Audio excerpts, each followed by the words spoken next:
Hello students, स्वागत है आप लोग का राजा रेड्डी पब्लिकेशन के चैनल में।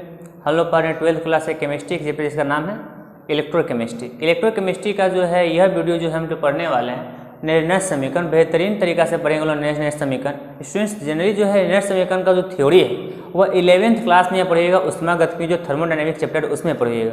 हम उसी को थोड़ा सा हम आगे बढ़ाएंगे और उसका यूज़ करके हम लोग जो है पढ़ेंगे जो है निर्णय समीकरण कैसे निकाला जाता है। अब इसमें जो है जो फॉर्मूला बैकअप जो फॉर्मूला 11th क्लास का वो तो पढ़े हुए 11th क्लास में, हम इसका जो थोड़ा सा यहाँ पे उपयोग कर लेंगे और उसी की सहायता से निर्णय समीकरण निकालेंगे। और निर्णय समीकरण की सहायता से जो वैद्युत रासायनिक सेल पढ़े, गैल्वेनिक सेल जो पढ़े आप, उसका ई सेल का मान निकालेंगे और कैसे निकालेंगे उसको स्टूडेंट से पढ़ना स्टार्ट करते हैं। स्टूडेंट चलिए स्टूडेंट पढ़ना स्टार्ट करते हैं। चलिए स्टार्ट करने से पहले हमारे चैनल पर नए हैं और चैनल को सब्सक्राइब नहीं किए तो चैनल को सब्सक्राइब जरूर कर दीजिएगा और अधिक से अधिक वीडियो शेयर कीजिएगा और वीडियो पर लाइक और कमेंट करना नहीं भूलिएगा।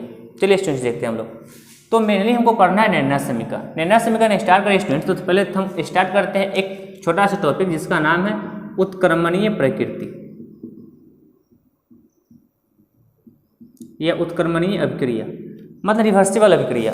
मतलब जो एक से ए से बी बनता है तो बी से क्या बन जाएगा, ए ही बन जाएगा। वही से है उत्क्रमणीय अभिक्रिया जो 11th क्लास से पढ़िएगा, उसी को हम थोड़ा सा आगे बढ़ाते हैं। जैसे हमारे पास ए है, ए और बी मिल के बना रहा है सी और डी। तो यह रिएक्टेंट से प्रोडक्ट बना तो प्रोडक्ट से रिएक्टेंट भी बन जाएगा। तो ऐसे अभिक्रिया को हम लोग कहते हैं उत्क्रमणीय अभिक्रिया और यह गुण होता है उत्क्रमणीय प्रकृति होता है। अब इसके साथ से एक कांस्टेंट टर्म निकलता है हमारा जो है क्यू। क्या निकलता है? क्यू जो होता है उत्पाद की सांद्रता, इसका पावर बटा अभिक्रिया की सांद्रता, मतलब ए और फिर बी देख लेंगे स्टूडेंट्स। सब यह क्यू का मान जो है कैसे इसका उपयोग थोड़ा सा हम आगे बढ़ेंगे स्टूडेंट्स, क्योंकि यह जो है थ्योरी जो है 11th क्लास की है, इसको आप एक बार रट लेंगे, थोड़ा देख लेंगे, फिर हम इसका उपयोग हम जो है जो फॉर्मूला होगा उसमें यूज कर लेंगे हम लोग। ये अभिक्रिया ए बी मिलकर सी और डी बना तो इससे कॉन्स्टेंट में क्यू निकला। उत्पाद की सांद्रता जो इसका गुणांक है वह पावर में चल जाता है और यह जो है वो सांद्रता तो रहेगा ही। ए है तो ए का पावर ए हो गया, बी है तो बी का पावर क्या हो गया, बी हो गया। अब जैसे हमारे पास एक अभिक्रिया है नाइट्रोजन प्लस हाइड्रोजन NH3 बन गया।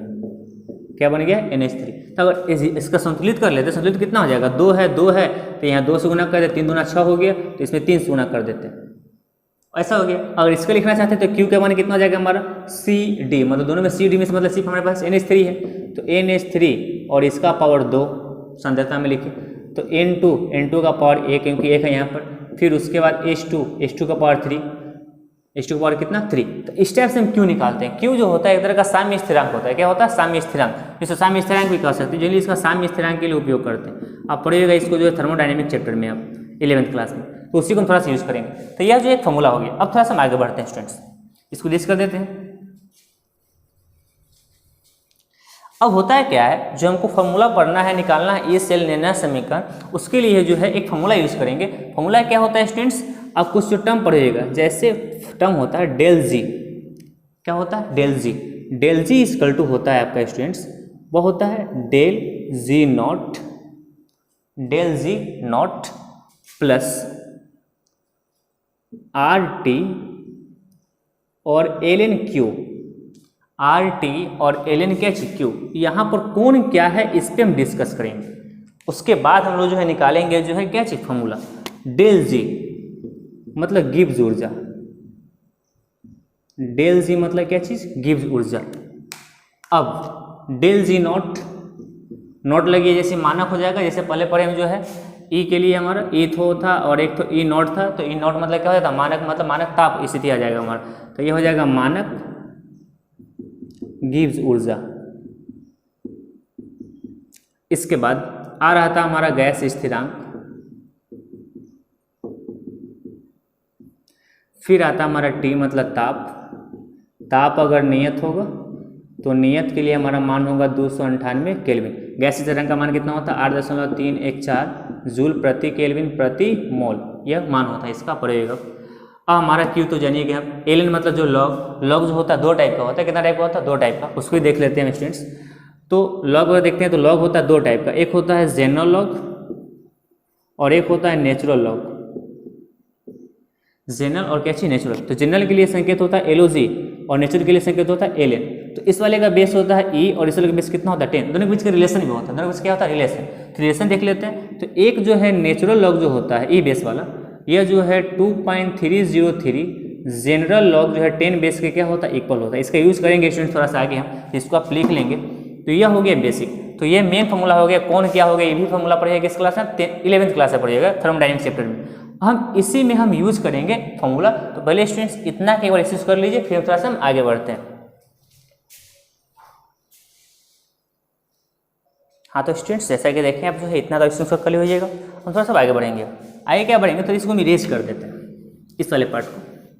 अब देखते हैं क्या यह हो गया डेल जी इक्वल टू इतना। तो जनरली जो होता है स्टूडेंट्स डेल जी का जो प्रॉपर जो फॉर्मूला होता है, अगर इस पर देखें प्रॉपर जो डेल जी का फॉर्मूला होता है वह होता है हमारा -NF ई सेल, -NF और क्या ई सेल। अब बहुत ही इंपॉर्टेंट इसमें कौन क्या है उस पर डिस्कस करते हैं स्टूडेंट्स। पहले हम एक और हमारे पास एक है del G not.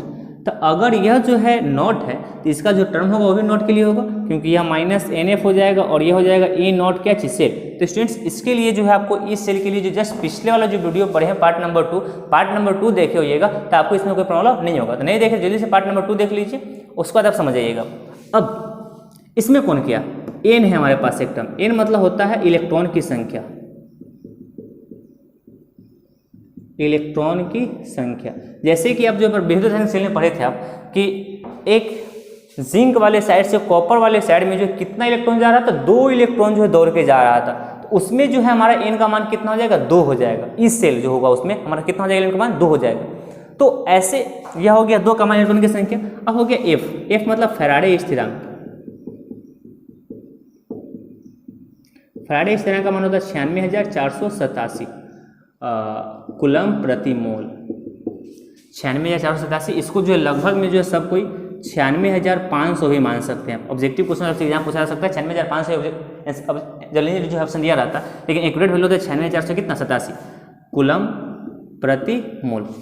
E cell मतलब क्या हो गया हमारा सेल विभव, सेल क्या चीज विभव। अब इसके सहायता से हम लोग जो यूज करेंगे निकालेंगे जो निर्णय समीकरण, मतलब इस सेल का मान जो है कितना होगा। तो चलिए स्टूडेंट्स हम निकालना स्टार्ट करते हैं। सबसे पहले जो हम इस वाले पार्ट को इरेज कर देते हैं।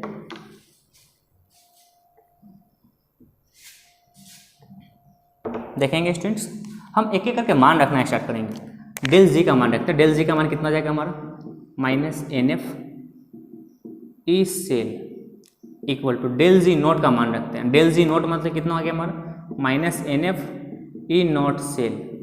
अब प्लस में हो गया हमारे पास RT और ln Q। इस वाले का मान यह डाल दिए, इस वाले का मान यह डाल दिए और प्लस में RT ln Q हो गया। अब हम क्या करेंगे इसको देखते हैं। अगर स्टूडेंट्स हम दोनों साइड -NF से भाग लगाते हैं, कितना भाग लगाते हैं -NF से हम क्या कर देते हैं भाग लगा देते हैं।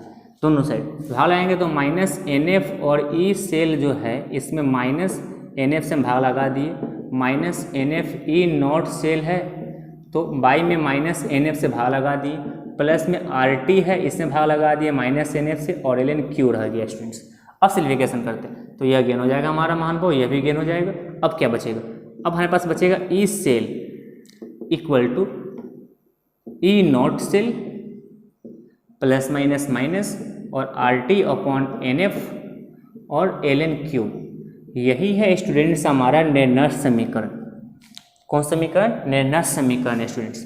तो इस जो हमारा निर्णय समीकरण है यही है। अब इसी का थोड़ा सा सलीकरण फॉर्म जो है मान जो है एक्यूरेट स्टूडेंट्स अगर देखना चाहेंगे स्टूडेंट्स तो वह हो जाएगा हमारा ई सेल का मान निकालते हैं तो हो जाएगा ई नॉट सेल माइनस R की जगह पे डाल सकते हैं 8.314, 8.314। T की जगह पर अगर मानक की स्थिति होगा तो ताप हमारा कितना होगा 298 केल्विन। और उसके बाद N जो रहेगा ये हमारा उसका तो कोई फिक्स मान है। अगर बहुत रासायनिक सेल के लिए देखते हैं तो उसका मान कितना हो जाएगा 2, लेकिन अलग अलग कंडीशन में किसी भी सेल के लिए उसका मान क्या हो जाएगा अलग अलग हो जाएगा। लेकिन N का मान इसमें कोई नहीं रखते क्योंकि हम तो फिक्स मान किसी के निकाल नहीं रहे, इसलिए N का मान N ही रहने देते हैं। F 96,487। अब आगे स्टूडेंट्स आगे डिस्कस करते हैं ln। थोड़ा देर पहले पढ़े हैं कि ln जो होता है नेचुरल लॉग होता है, अगर जनरल लॉग में कन्वर्ट करेंगे तो 2.3003 से गुना कर देंगे तो LOG में चेंज हो जाएगा 10 बेस पर और ये Q हो जाएगा।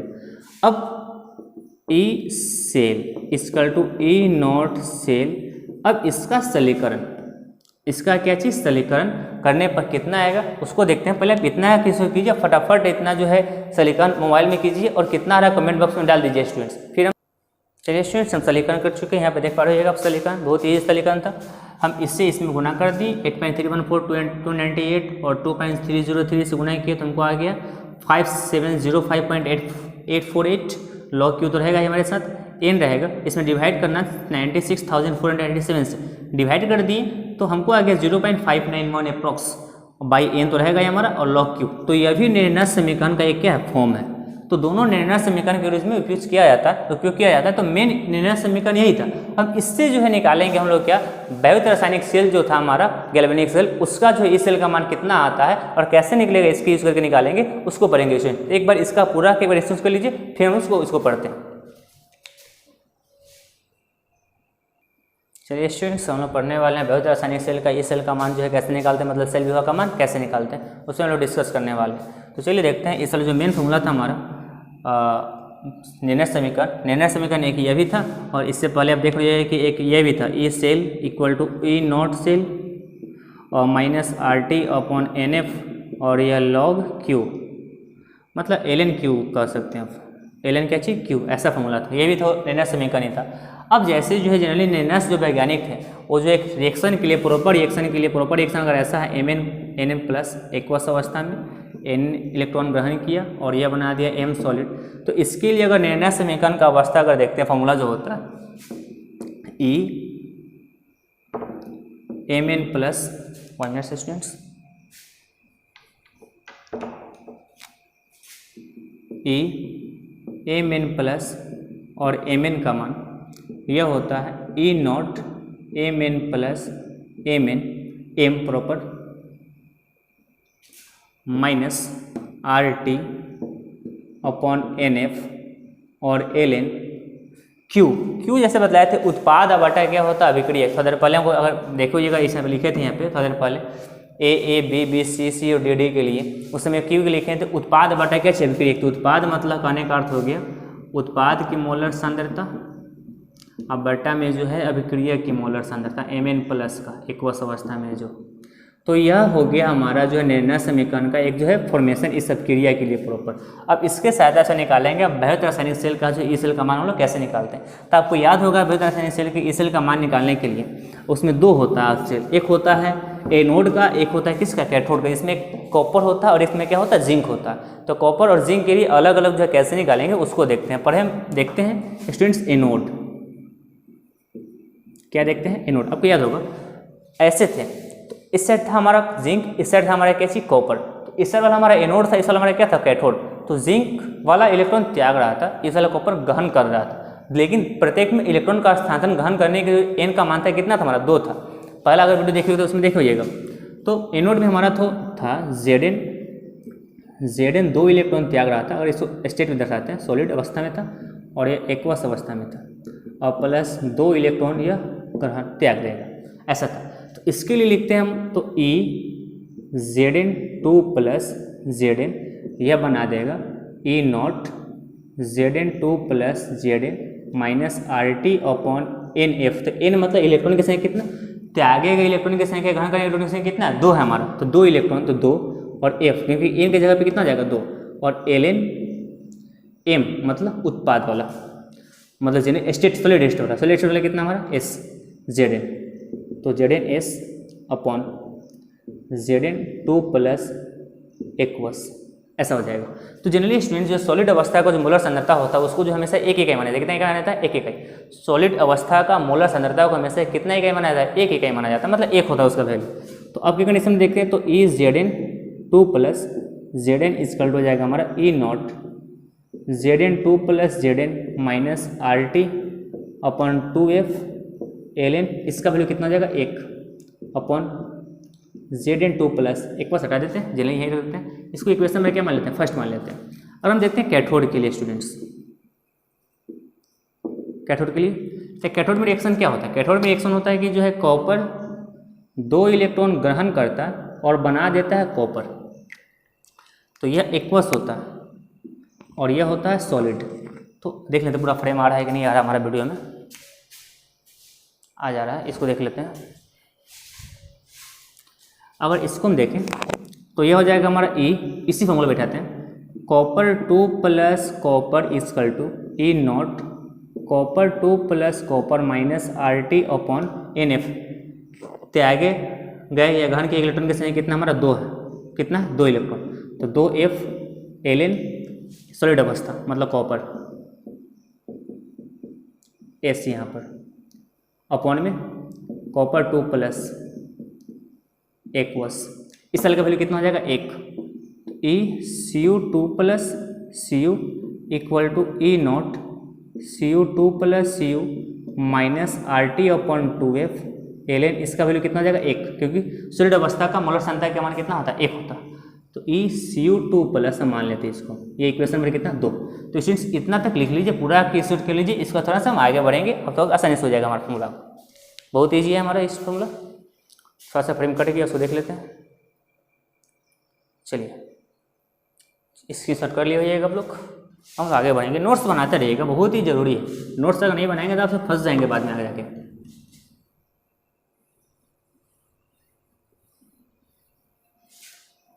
तो स्टूडेंट्स आप याद कीजिए, ई सेल का मान पढ़े हैं आप प्रॉपर, जो सेकेंड वाला पार्ट था हमारा। ई सेल विभेद रासायनिक सेल में जो ई सेल का मान होता है वह जो है रिडक्शन माइनस ऑक्सीडेशन होता है। रिडक्शन में जो अभिक्रिया होता है वह, ऑक्सीडेशन में जो अभिक्रिया होता है वह, उसके अंतर के क्या होता है बराबर होता है, वही सेल अभिक्रिया होता है, सेल विभव होता है। तो आप याद कीजिए यह पढ़े थे रिडक्शन और माइनस ऑक्सीडेशन। इसी पे हम देखते हैं क्या होता है रिडक्शन। रिडक्शन मतलब जिंक या कॉपर का, जिंक में रिडक्शन होता है या कॉपर में होता है, याद कीजिए आप, बहुत ही जरूरी, कॉपर में होता है। कॉपर में होता है मतलब यह वाला पार्ट, तो इस वाले पार्ट का वैल्यू कितना है हमारा E not copper 2 plus copper minus RT upon 2F और Ln 1 अपॉन Cu2 प्लस, फिर उसके बाद माइनस ऑक्सीडेशन का रिएक्शन, ऑक्सीडेशन का जिंक का लेफ्ट साइड में जो ऑक्सीडेशन होता है, याद रखिए फॉर्मूला आपको LON वाला फॉर्मूला, लेफ्ट साइड में क्या होता है ऑक्सीडेशन होता है, बहुत ही जरूरी है। पूरा बात बता चुके आप, एक एक अगर फॉर्मूला देखिएगा तो आपको बहुत समझ में आएगा आपको। चलिए इस वाले को देखते हैं, तो E naught Zn2 plus Zn minus RT upon 2F और log 1 अपॉन Zn2 प्लस। चलिए आगे बढ़ते हैं, ये किसका मान है, ई सेल का मान है। ई सेल का मान अगर आगे निकालते हैं तो ये हो जाएगा हमारा E not copper 2 plus copper minus RT upon 2F और log 1 upon copper 2 plus, minus से मल्टीपल करते हैं तो E naught Zn2 plus Zn minus minus क्या हो जाएगा प्लस RT अपॉन 2F, ये RT 2F हो गया और Ln 1 अपॉन Zn2 प्लस, बहुत ही जरूरी। अब इस सेल का मान निकालते हैं स्टूडेंट्स, तो याद कीजिए आप, यह नॉट और नॉट जो हमारा ई सेल का फॉर्मूला होता है वह होता है ई रिडक्शन और माइनस ई क्या चीज ऑक्सीडेशन। तो अगर यहाँ नॉट लगा देते हैं तो किसके लिए हो जाएगा, नॉट के लिए हो जाएगा हमारा, वही बात यहाँ पर है। यह हो गया हमारा रिडक्शन और यह हो गया क्या हमारा ऑक्सीडेशन। तो नॉट के लिए है तो हमारा जो है यह हो जाएगा ई नॉट सेल, सेल रिएक्शन हो जाएगा हमारा, इसका वाला मान और इसके वाले मान का अंतर। अब बच गया यह दोनों टर्म, तो इस दोनों टर्म में RT अपॉन 2F अगर हम कॉमन कर लेते हैं इसमें और इसमें, तो पहले प्लस वाले लिखते थे, इसमें बच जाएगा हमारा Ln 1 upon Zn2 plus minus, इसमें बच जाएगा हमारे पास 1 अपॉन लॉग ही बचेगा हमारे पास, सॉरी, इसमें बच जाएगा log 1 अपॉन Cu2 प्लस, इसको रेस करते हैं। चलिए इस सेल, इसमें थोड़ा कन्फ्यूजन होगा क्वेश्चंस, यह वाला का अंतर हमारा इस सेल हो गया, क्योंकि मानक है तो मानक लगा दिए, नोट लगा दिए। यह और यह टर्म जो बच गया इसमें RT अपॉन 2F कॉमन कर लिए, तो प्लस वाला बच गया Ln Zn2 प्लस और इसमें माइनस वाला बच गया Ln Cu2 प्लस, यही है बस। Is nought cell plus RT/2F। तो log m माइनस n, तो आप याद कीजिए फॉर्मूला पड़ेगा, चूँकि log m minus log n का फॉर्मूला जो होता है ये होता है log m बटा कितना होता है n होता है, ऐसा होता है फॉर्मूला log का। चलिए फॉर्मूला भी भैया, तो log m minus log n, इसको लिख सकते हैं log m बटा n, मतलब इसमें इतना बटा इतना, तो ऊपर चल जाएगा, सिग्निफिकेंट कीजिएगा। तो 1/Zn2 प्लस है, इसमें भाग लगाना है तो ऊपर चल जाएगा CO2 प्लस गुना में, बस वही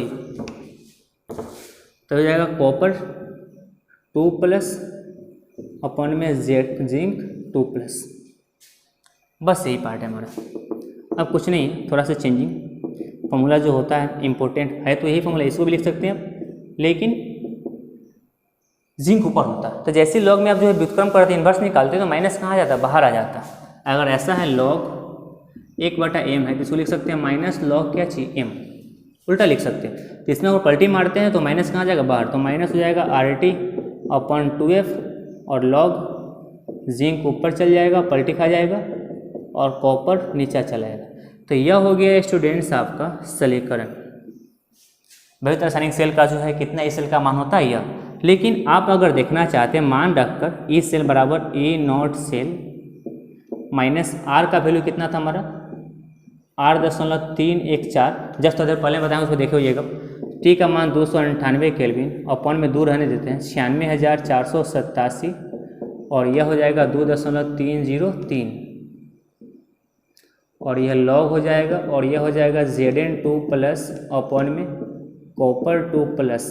तो इस वाले पार्ट का समीकरण जो दूर हटा देते हैं, अगर देखते हैं ई सेल मान निकालते हैं तो E0 क्या चीज़ सेल माइनस इस वाले पार्ट का जो है समीकरण, सॉरी यह पूरा पार्ट का समीकरण जो था हम किए तो थोड़ा देर पहले, उसका आया था जो है 0.591, यह 2 रह जाएगा बटा में और यह हो जाएगा log Zn2 प्लस अपॉन में जो है कॉपर 2 प्लस।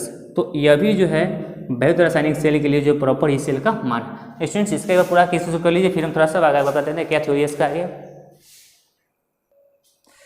चलिए स्टूडेंट्स, जैसा कि देखें आप जो है बहुत रासायनिक सेल का जो है ई सेल का मान कैसे निकालते हैं, सेल का बहुत अच्छी तरीके से समझ लिए, तो इसमें वो कोई प्रॉब्लम नहीं होना चाहिए, बहुत ही ईजी है। तो स्टूडेंट्स आज के लिए इतना ही। निर्णय समीकरण बेहतरीन तरीके से अगर बार बार वीडियो रिपीट करके देखते हैं, इसका नोट्स बनाते हैं, इसका एग्जाम में जो है व्यंजक की पूछा जाता है, इससे न्यूमेरिकल क्वेश्चन पूछा जाता है। न्यूमेरिकल क्वेश्चन पढ़ेंगे जो है इस चैप्टर का जब लास्ट होगा तो उस समय जो न्यूमेरिकल क्वेश्चन पढ़ेंगे इससे हम लोग जो है। तो स्टूडेंट्स आज के लिए इतना ही, थैंक्स, गुड नाइट।